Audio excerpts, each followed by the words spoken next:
this work? I could just edit them in. 30 seconds out.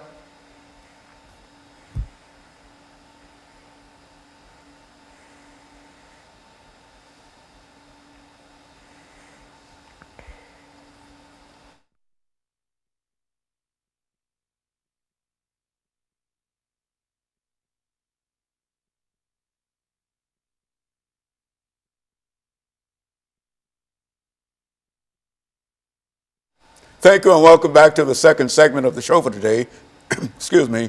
The topic is anti-Islamic sentiment in the United States. And we have to talk about anti-Islamic sentiment in the United States, Alana McLaughlin. Now, Alana, you've given me some information in reference to your background, your education, and you've touched, excuse me, upon some aspects of Islamic sentiment. But let's pick up at this point and talk about Islamic sentiment in the United States.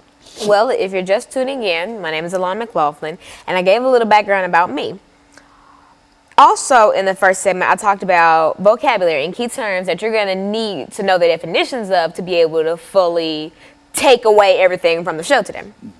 I talked about, basically the whole thing of the show is talking about and analyzing, kind of picking apart the anti-Semitic feeling, Islamic.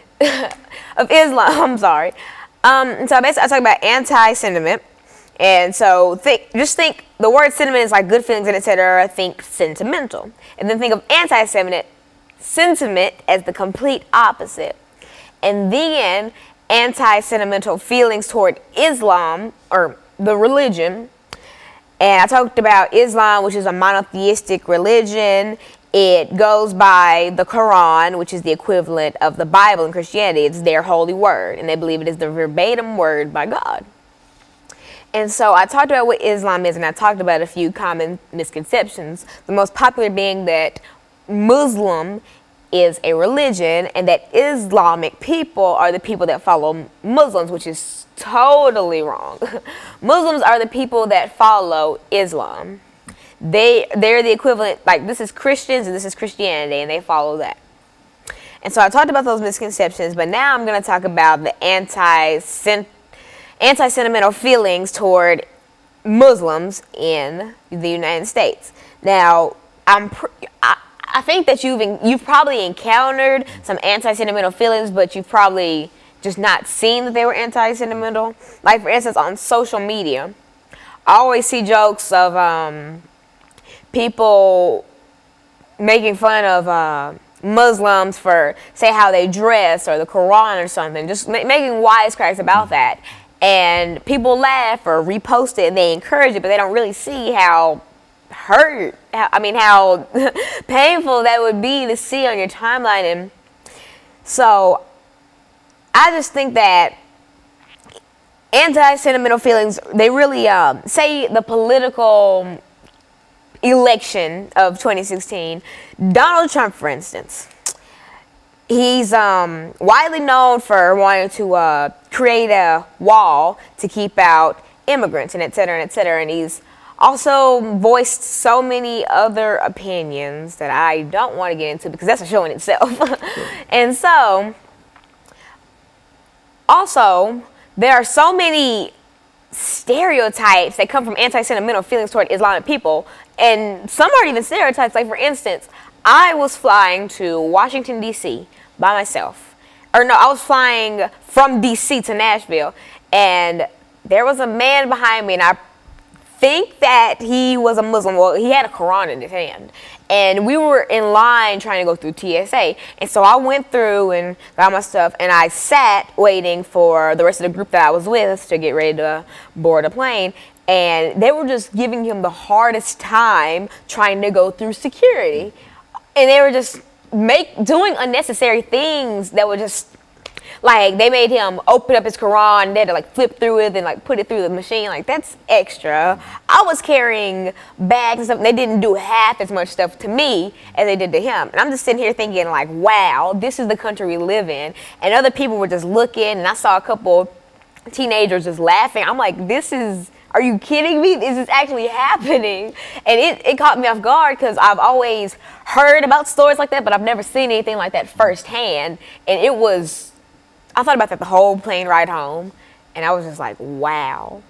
And so we see things like this. And for instance, we see things like this and we don't ever take a stand. Now, there are some brave souls who do, but for the most part, people don't.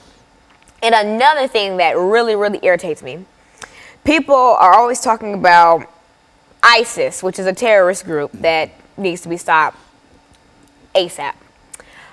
The biggest thing that irks me is people who think that all followers of Islam are part of ISIS. That is not what's going on at all.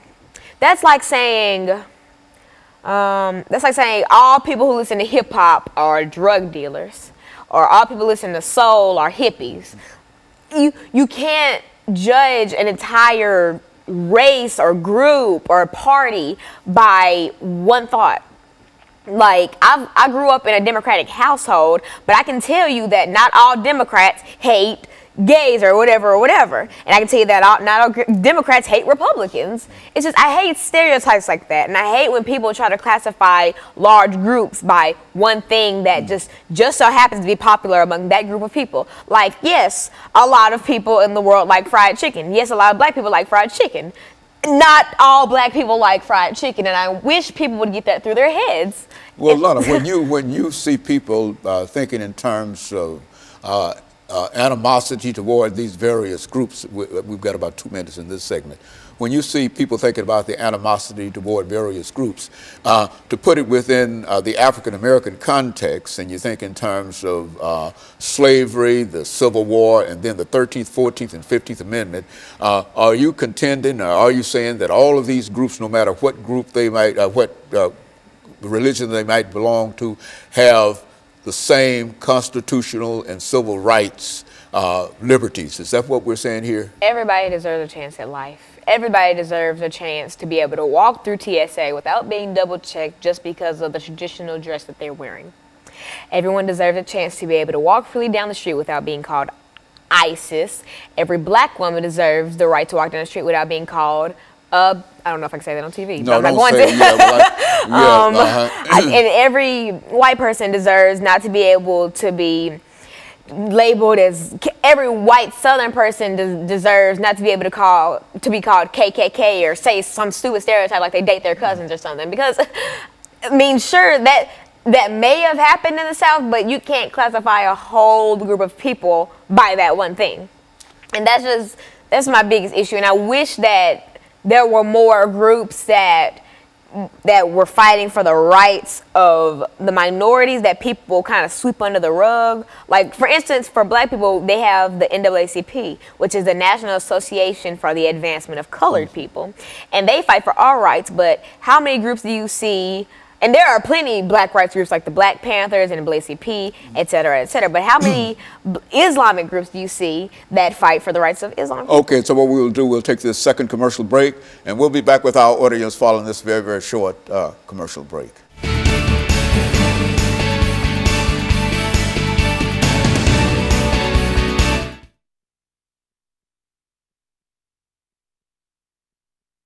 Impact Chair. In my own world. Like I told you about the airport incident. Crazy.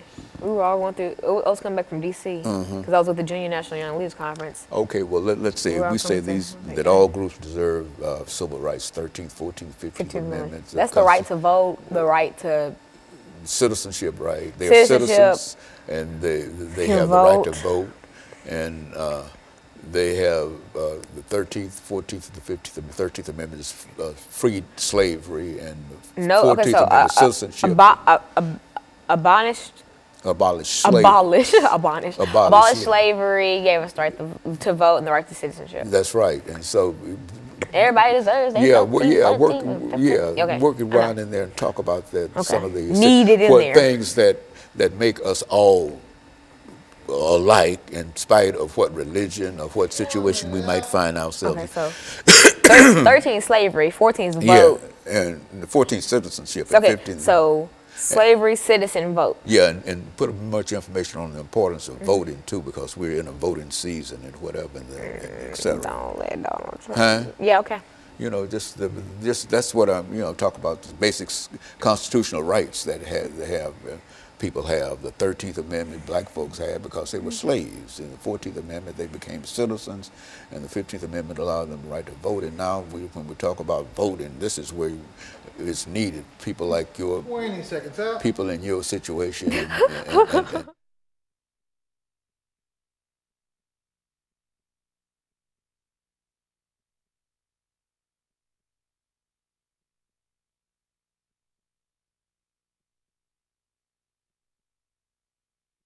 thank you, and welcome back to the final segment of the show for today.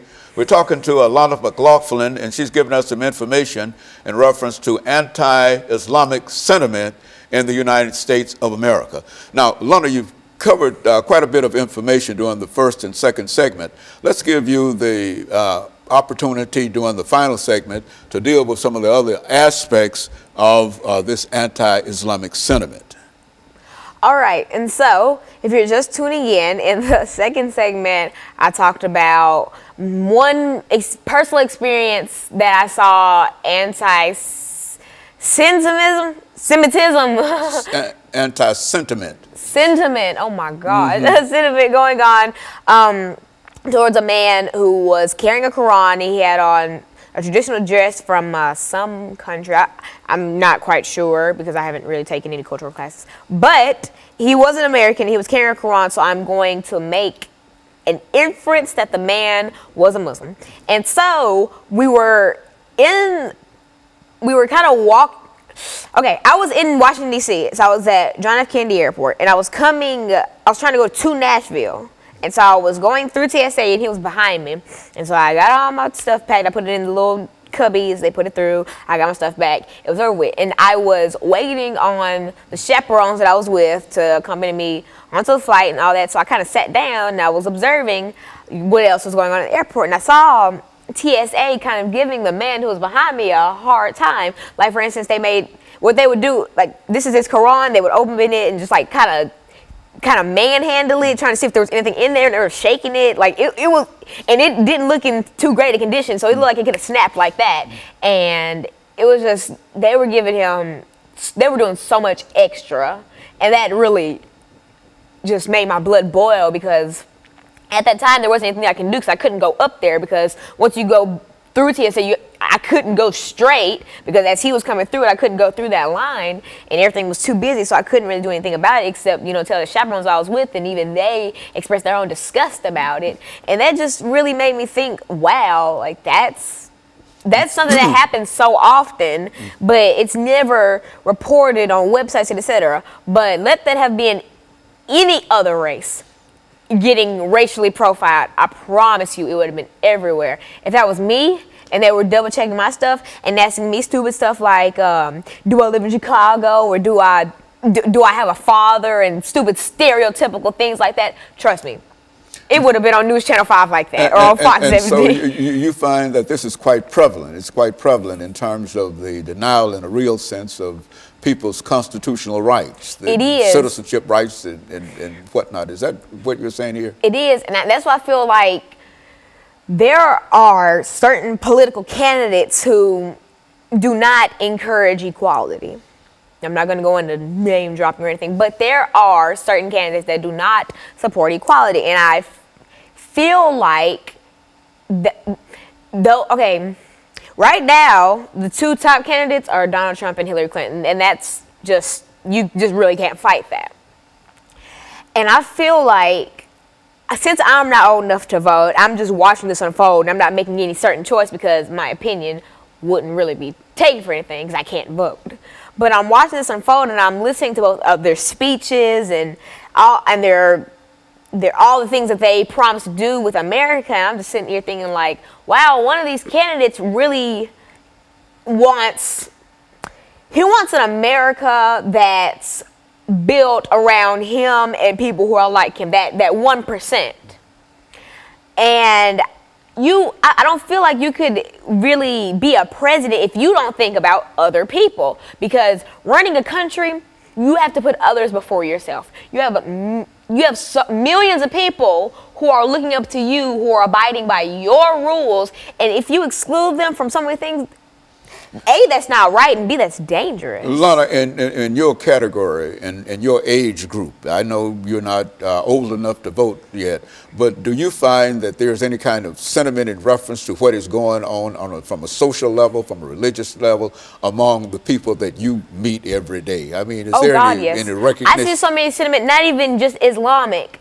I see so much sentiment towards me going to school from my peers, because I was blessed with a brain and I've put my brain to use. So I'm in a lot of extracurricular activities that are academic based. So I've been called things like, I've been told things like, I don't want to be black because all I do is hang around white kids and I'm so white and things like that. But the last time I checked, I don't look that white. So you think that in a real sense that there's quite a bit of really racism in a real sense among people of your age, and what are you doing to try to change that in order to make the world that we live in a better world? What are you doing, and what do you find that some of your peers can do?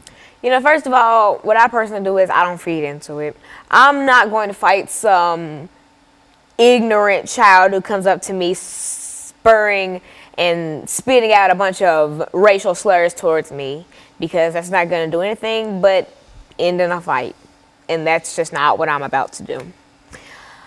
First of all, I'll calmly ask them, why do you feel the way that you feel about that?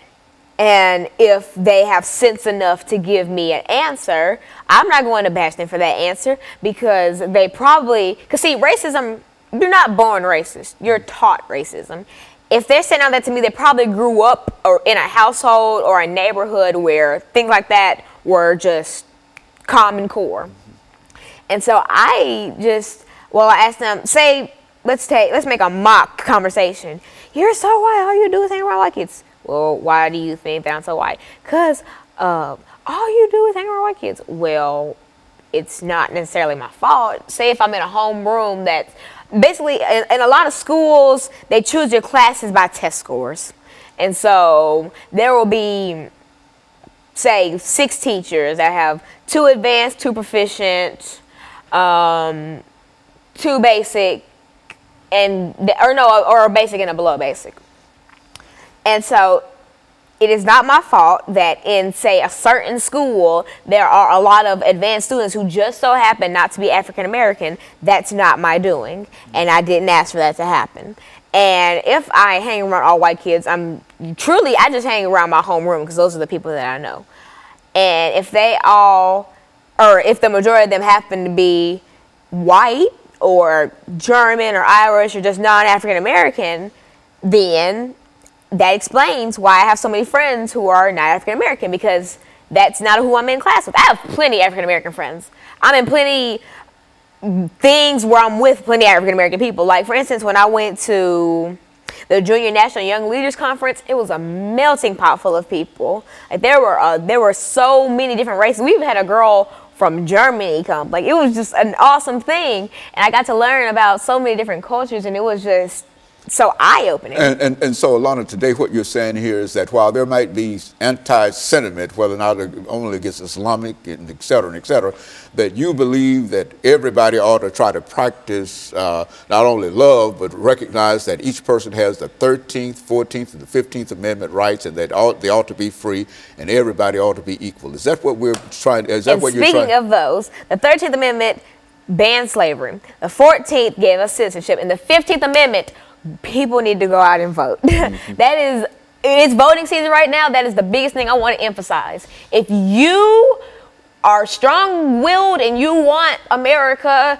to see the light of day, go out and vote. Because, please, I hate when people say, I'm not going to vote, but it'll be the main one sitting around mad when the candidate they didn't want to win ends up winning. You could have prevented that just by voting. So I encourage everybody to go out and vote. I would if I could. And so I'm just really trying to get my peers to go out and vote, because I have a lot of friends who can vote and things like that. So I'm encouraging everybody to get out there. And so, Lana, let me thank you during the last half minute that we had.